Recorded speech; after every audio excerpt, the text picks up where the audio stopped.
Salut à tous, on se retrouve pour une nouvelle vidéo.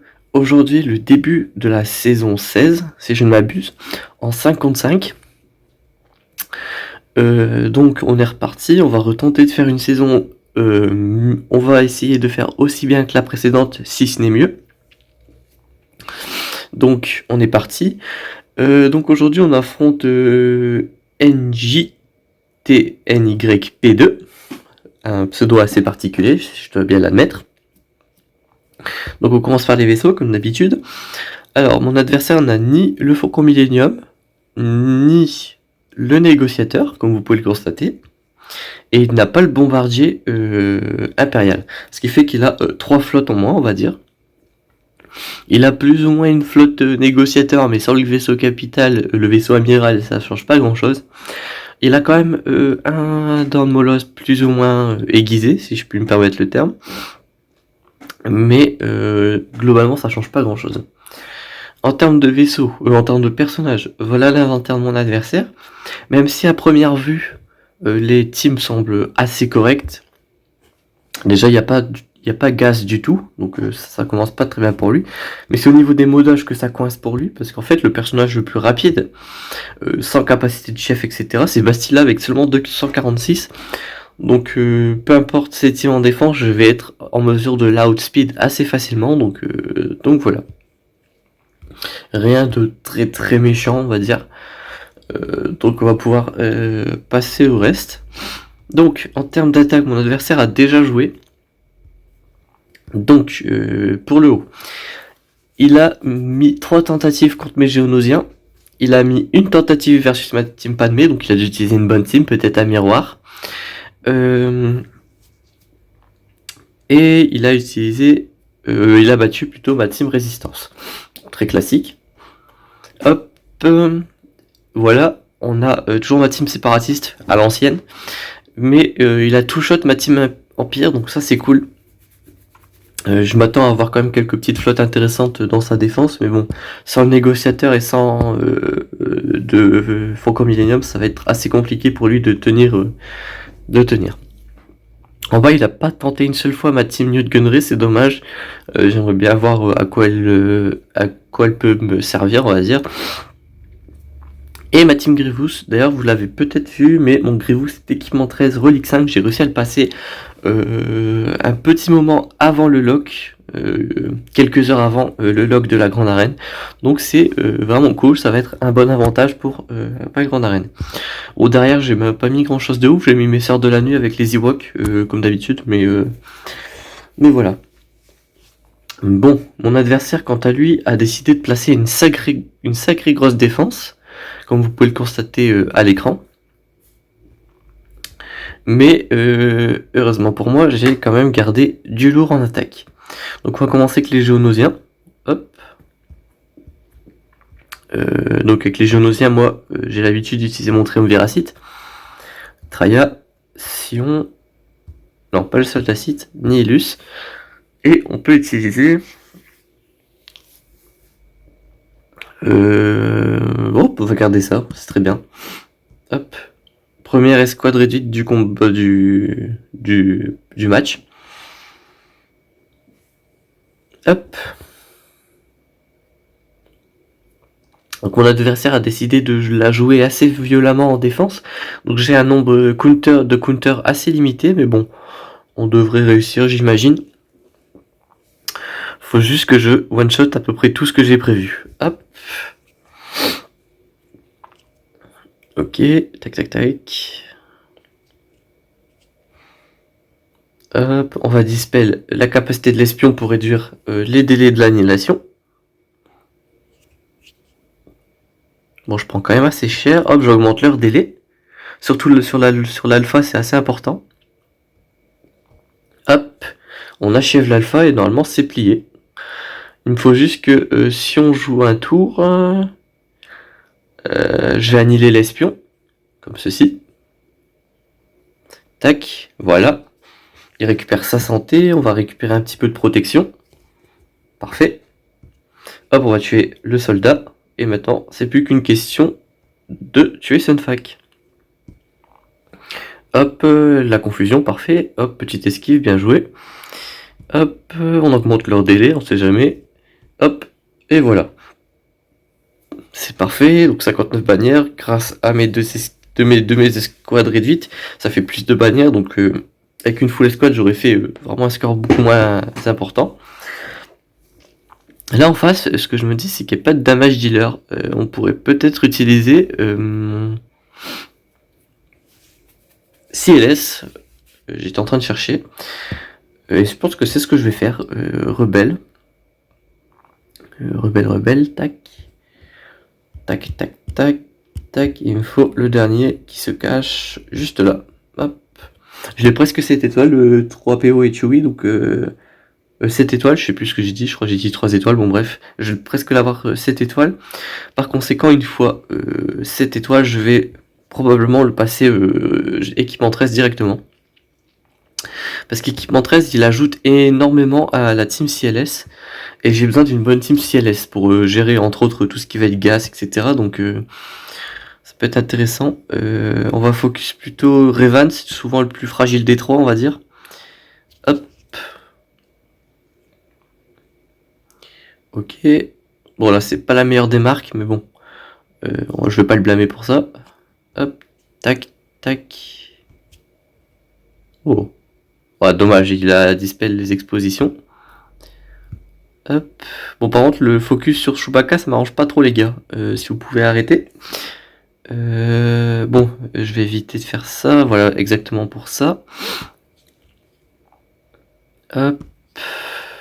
Hop. Ok. Ok, parfait. Ça c'est assez relou.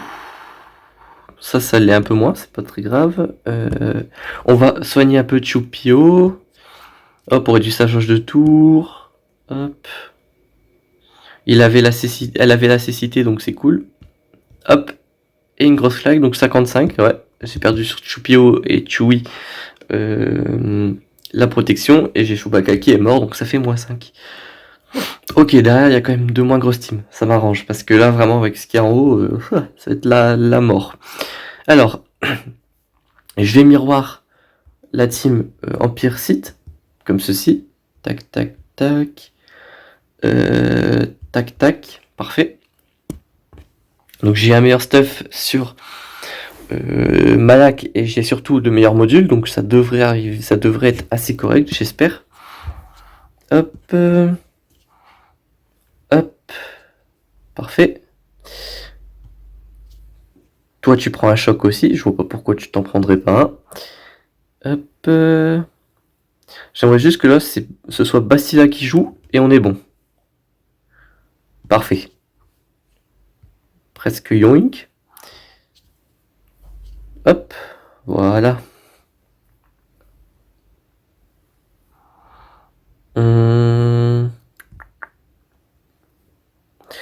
Hop. Bon, on va achever son HK. Parfait.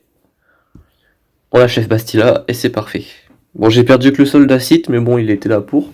Je suis en train d'augmenter ses équipements. Je l'ai passé équipement 11 juste après le lock. Donc là, en gros, il est équipement 10. Mais pour la prochaine semaine, il devrait être équipement 12. Donc c'est cool. J'aurai un meilleur prétend pour Dark Revan. Donc ça va être cool. Là, c'est la team Fador. Je vais pas me gêner d'utiliser la team Revan. Jedi. Hop. Tac, tac, tac, tac, tac. Voilà, parfait. Donc là, va falloir focus rapidement Dark Vador parce que ce dernier, il est un petit peu chaud. Mais ça devrait aller, je pense, sans trop de soucis. Ensuite, on tuera Palpatine. Et ensuite, j'aviserai. Hop là. Ok, si tu veux. Tac. Tac. Presque.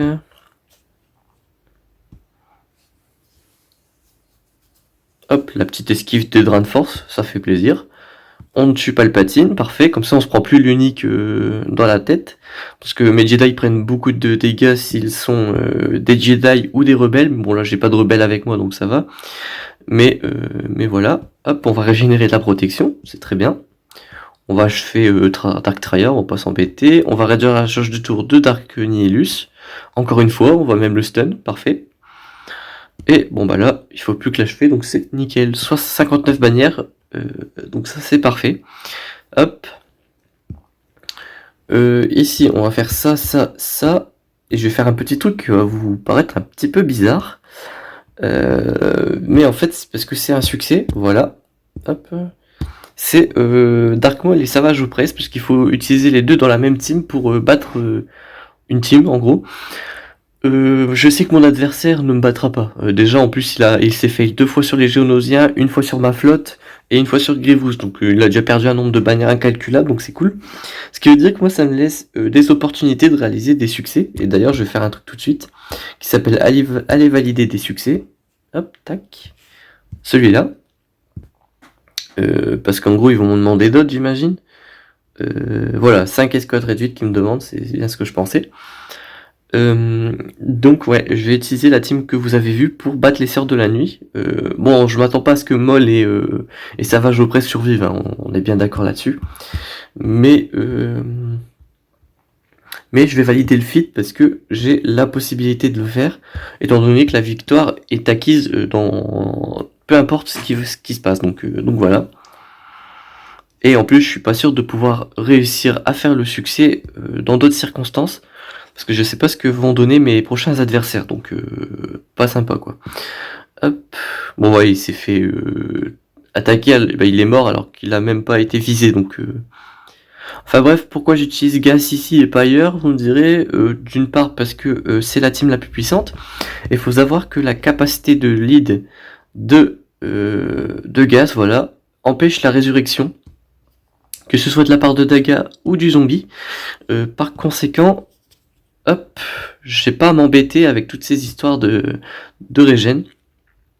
En plus de ça, à chaque fois que Gas frappe sur la santé de ses adversaires, il réduit leur santé de genre 20%. Je sais jamais le pourcentage, si c'est 10 ou 20%, ou même plus, je sais pas. Donc je peux réduire rapidement la santé de mes ennemis, notamment du zombie, donc c'est cool. Et le fait d'empêcher la résurrection, ça fonctionne aussi sur des clones. C'est juste la capacité de chef de Gas qui fait que à chaque fois qu'un de vos alliés va achever un adversaire, et vous empêchez la résurrection, peu importe qui le tue. C'est genre un peu comme Watembor avec sa spéciale sur que je mets toujours sur l'exécuteur, sauf que là c'est en version un peu plus XXL, on va dire. Hop, je prends le bronzium parce que ça me stresse. Oh, 25 éclats, c'est parfait ça. Hop, tac. Hop, tac. Hop, participer. Donc là il reste plus que le territoire des vaisseaux et le territoire des personnages. On n'est pas sur des trucs de folie, hein. On va faire ça tout de suite, on va voir combien de bannières je peux sortir. Hop, tac, République Galactique, hop, Anakin, Rex, BTL, Plo Koon, hop, on va pas mettre plus, c'est amplement suffisant. Ça me permet de garder le dent de Molosse toujours avec le Faucon Millennium, c'est un petit peu ma strat que j'essaye de faire à chaque fois. Hop, donc là c'est le vaisseau là qui commence, donc je vais tomber le Rex en premier. Bon, il n'y a pas vraiment de priorité ici, hein. Vous voyez, je les défonce sans aucune forme de pitié. Hop, on va booster Anakin, hein. Il n'y a pas vraiment de souci à se faire là-dessus, quoi. Hop. Ah oui, c'est même pas le négociateur en face, c'est l'endurance, donc c'est encore pire. Hop, je vais envoyer Plo Koon. Comme ça, il régène s'il y a quelqu'un qui a perdu de la protection. Et on va booster la jauge de tour pour achever la navette. Bon, c'était pas trop difficile. 69 bannières. Hop, ça permet de récupérer un peu du combat avec Gas. Hop, à moi, tac. Je sais que la flotte, c'est pas la tasse de thé. Et je sais que beaucoup de youtubeurs les font en dernier. Histoire de... Voilà, que les viewers, s'ils veulent pas regarder... ils peuvent passer, mais là c'est juste vrai que c'est des flottes assez faciles, c'est même plutôt marrant, donc je décide de le faire un peu avant. Même si moi d'habitude j'aime bien les faire aussi en dernier, parce que c'est pas ma tasse de thé. Enfin pas en grande arène en tout cas. Hop, toi tu meurs. Tac. Toi tu vas mourir, en plus t'esquives pas mal les dégâts, donc une masse assist c'est la bonne strat. Hop, toi tu prends ça, parfait. Full bannière, j'ai même eu des renforts en trop, 68, nickel. Tac, Tac. Bon là la meilleure des teams sans hésitation. Oh quoique même le Zeta sur Garazeb il est pas mal, mais on va quand même se préoccuper plutôt de mes gros adversaires. Attaque. Bon là en gros il me reste Vador, il me reste le premier ordre et il me reste ma team chasseur de primes. On va utiliser cette team là. Je vais pas m'embêter avec plus, je pense. Vador va très facilement les déchiqueter. Donc on va pas s'embêter avec plus, hein, je pense. Ça fait toujours des escouades réduites. Bon, même avec 4 persos, c'était une escouade réduite, donc j'aurais peut-être pu me mettre un dernier, mais en vrai, je vois pas vraiment l'utilité. Hein. Hop. Bon, bref, mon adversaire a mis quand même une défense assez solide, mais bon, au vu des modules, c'est très problématique pour lui parce que ces modules sont vraiment pas terribles. Et comme je l'ai déjà dit, les modules, c'est le nerf de la guerre, donc si vous n'avez pas de module, vous êtes un peu largué, et c'est assez dommage. Hop, on va récupérer un peu de charge de tout ici, on va échanger la mienne avec celle de Vador. Tac. Toi je vais te stun, parfait. Toi je t'achève, parfait. Hop, on remet des malus. Une petite lama bottes pour toi. Pas de jaloux. Tac. Tac. Tac. Là je vais mettre un écrasement de force, comme ceci. Je vais achever Bosque. Yoink. Ah, ça n'a pas fonctionné, c'est pas très grave. Je lui mets une petite fracture. Hop, double stun. Moi, je vais focus plutôt lui, alors. Tac. Hop, parfait. Hop. Hop. Vador, c'est vraiment un monstre. Hein. Si vous avez encore des doutes là-dessus, ôtez-les de votre esprit parce que c'est vraiment un monstre. Sur mon compte secondaire, c'est le premier personnage que j'ai mis équipement 12 et c'est le premier que je vais mettre équipement 13. Enfin bref, là, j'ai deux possibilités qui s'offrent à moi.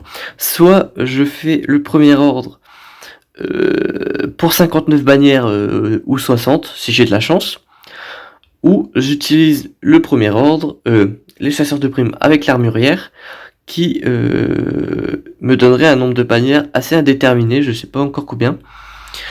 Mais moi je pense que je vais utiliser les chasseurs de primes pour deux raisons. D'abord pour tester l'armurière, j'ai très envie de tester. Deuxième raison, c'est que j'ai l'avantage des bannières et je suis pas sûr que mon adversaire ne soit en mesure de clean ma Grievous ou même ma Newt Gunray.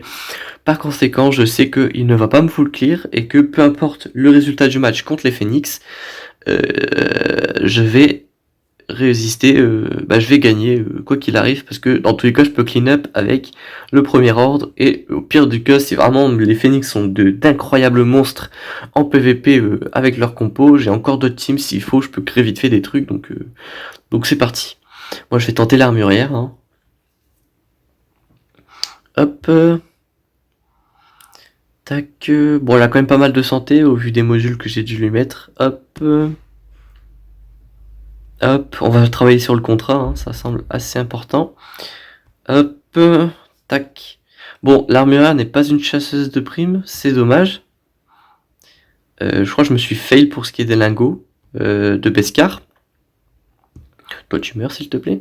Je vais relire un petit peu le kit de l'armurière parce que j'ai un petit doute, je sais pas comment ça fonctionne exactement. Inflige de dégâts physiques à une... Ah, il faut qu'ils aient d'abord l'armor shred, ok. Donc comme ceci j'imagine, tac, voilà, ils ont l'armure truc. Donc elle a 3 lingots, parfait. Hop, bon j'ai le contrat, nickel, je peux frapper elle, comme ceci. Hop, toi tu prends ça, toi tu récupères la raillerie, nickel, on va régénérer un peu Bosque. Hop. Donc là c'est autour de l'armurière en théorie, non c'est autour de Dengar, ok. Donc toi si je mets, vous voyez, si je mets les trucs, donc pour un cumul j'ai 50% de défense et 15% de santé maximale. Donc je vais le mettre sur Bosque en premier. 50% de défense et 15% de santé maximale. Attendez. Non, je me suis fail. Ça c'est pour le premier cumul. Le deuxième cumul, pardon, c'est 30% de protection à la fin du tour. Et le troisième cumul, c'est 100% de chance de contre-attaque et ne peut pas subir de coup critique. Le plus 100% de chance de contre-attaque, c'est le Zeta. Sinon, il y a juste je ne peux pas subir de coups critiques, mais voilà. Donc là, en gros, si je me fais frapper, ouais, bon là j'ai la confusion, donc c'est peut-être pas représentatif, mais à chaque fois que je vais jouer, je récupère de la protection. Donc ça, c'est un peu, si vous voulez, un combo entre... c'est le Taunting Tech de Wattembor. Hop. Mais en version améliorée, du coup. Même s'il est un peu plus dur à mettre, bon, ça semble logique que ce soit mieux, du coup. Hop, tac, on met l'armor shred, tac, tac. Hop. Donc là j'ai un boss vraiment indestructible parce que sa capacité de chef donne déjà genre un truc comme 100% de défense, mais en plus il y a 50% supplémentaire avec truc, voilà. J'ai un bonus de 50% de défense et un bonus de santé maximale de 50% pendant la raillerie. En plus de ça, on a les 30% les 50% de défense des lingots, plus 15% de santé maximale, plus 30% de protection en fin de tour. Un bonus d'attaque de 50%, un bonus de 50% de vol de santé lorsqu'un ennemi dispose d'une amélioration. Lorsqu'il attend, attendez, je me suis perdu. Un bonus de vol de santé de 50% lorsqu'il attaque un ennemi disposant d'une amélioration. Voilà. Tac. Tac. Tac. Bon là j'ai qu'un lingot, je vais le mettre sur IG. Tac, comme ça il sera un peu plus tanky. Hop. Bon, ils font vraiment pas de dégâts, hein. Je les ai explosés. Hop, 60 bannières. Bon, c'est au final peut-être mieux que si j'avais fait le premier ordre, donc très bien. Voilà, j'ai full clear 2128, c'est un assez bon score quand on sait que le plus ou moins maximum, c'est un truc comme 2140, je crois. Ou peut-être même plus. Donc je suis à un score assez ok, hein, disons-le. Au vu du nombre de bannières qu'il a perdu, il peut pas revenir dans le match. Donc voilà, bon après c'est la première semaine, hein, on n'affronte pas toujours des adversaires avec les meilleurs modules, avec des GL et tout le bordel. Mais c'est vrai que bon, l'adversaire est assez coriace au vu de la défense qu'il a mis, mais bon, les modules ne suivaient pas, donc c'est assez dommage. Enfin bref, c'est cool. Bon, et je pense pas qu'il va réattaquer, pour être honnête. Mais s'il venait à réattaquer, je mettrai dans les commentaires, comme à mon habitude, le score, hein, tout simplement, le score final. Mais sachez que si vous ne voyez pas de commentaires apparaître ce soir vers 23h dans les commentaires le score final, c'est que le score final c'est celui-ci, donc 2128 à 1205, pardon. Enfin bref, j'espère que le retour de la grande arène vous plaît, parce que moi, évidemment que ça me plaît. On se retrouve très bientôt pour le deuxième match, ou sinon pour une prochaine vidéo. En tout cas, j'espère que ça vous aura été utile et que ça vous aura plu. On se retrouve très bientôt pour une nouvelle vidéo. D'ici là, portez-vous bien.